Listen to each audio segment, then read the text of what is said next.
বিশ্বব্যাংকের অর্থায়নে 17 কোটি 24 লাখ টাকা ব্যয়ে resilient urban and territorial development প্রকল্পের আওতায় শেরপুর পৌর এলাকায় রাস্তা, ড্রেন ও ফুটপাত নির্মাণের কাজ চলছে। কিন্তু 4 মাস অতিবাহিত হলেও কাজের অগ্রগতি মাত্র 5%। সবচেয়ে খারাপ অবস্থা খন্দকার পাড়া থেকে গোসাইপাড়া ভূমি অফিস সংলগ্ন সড়কে। এই যেন জনগণের গোদের উপর বিষ ফোঁড়া হয়ে দাঁড়িয়েছে। শেরপুর পৌরসভা এই খন্দকার পাড়া ডক্টরস ক্লিনিকের সামনে এই রাস্তাটা কতদিন হলে এভাবে কাজ বন্ধ রাখছে, তাতে আমাদের ক্লিনিকে রোগীর লোক যাতায়াতে খুব কষ্ট এবং রোগীর লোক পড়েও গেছে এখানে অনেক সময়। দীর্ঘদিন ড্রেন খুঁড়ে কাজ বন্ধ রাখায় ব্যস্ত সড়কটি এখন কাদা ও গর্তে ভরা এক বিপজ্জনক ফাঁদ। প্রতিদিন ঘটছে ছোট বড় দুর্ঘটনা, বন্ধ হয়ে গেছে অনেকে বাড়ির প্রবেশপথ, আর ধস নেমেছে স্থানীয় ব্যবসা বাণিজ্যে। কিন্তু এই প্রকল্পের কাজ শেষ হওয়ার কথা ছিল 2026 সালের নভেম্বরের মধ্যে। আমাদের শেরপুর পৌরসভার উপর দেওয়া মেন রাস্তা এটা, অথচ এই ড্রেনটা করবেন না, কন্ট্রাক্টর সাহেব থুয়ে চলে গেছে। আমাদের যে কি পরিমাণে ভোগান্তি।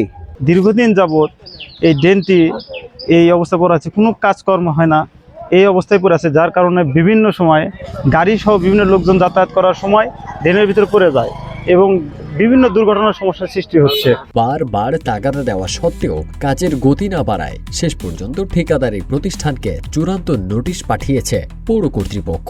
অভিযোগ করছে ডক্টর এনারা করছে, আমরা করছি। রড গাছে ছুঁয়ে দিয়েছে, রড ঠিক রাস্তা ঠিক করে না, আর 6-7 মাস হচ্ছে, কয়দিন দেখে গেল আর আসে না।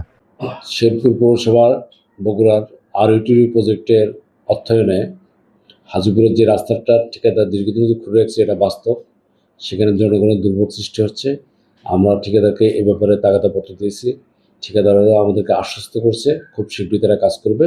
আশা করি কাজ শুরু হলে গেলে এই পাশে যতগুলো রাস্তা এবং ড্রেন আছে পৌরবাসী উপকার হবে এবং তাদের যে বর্তমান যে সমস্যাগুলো আছে সে সমস্যাগুলো দূর হবে।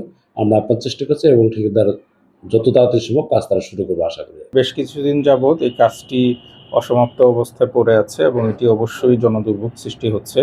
আমরা চেষ্টা করছি যে ঠিকাদাররা যেন ঠিকমতো কাজ করে এবং আমাদের মাননীয় জাতীয় সংসদ সদস্য উনি নিজেও বিষয়টি নিয়ে কাজ করছেন, যেন ঠিকাদাররা যথাসময়ে কাজটি সম্পন্ন করে মানুষকে জনদুর্ভোগ থেকে দ্রুত রেহাই দিতে পারে। এদিকে একাধিকবার যোগাযোগের চেষ্টা করেও ঠিকাদারি প্রতিষ্ঠানের কোনো প্রতিনিধির বক্তব্য মেলেনি। পৌরসভার কড়া বার্তা ও চূড়ান্ত নোটিশের পর ঠিকাদার কাজের গতি বাড়ায় কিনা, নাকি দুর্ভোগের এই প্রহর আরও দীর্ঘ হয়, সেটাই দেখার বিষয়।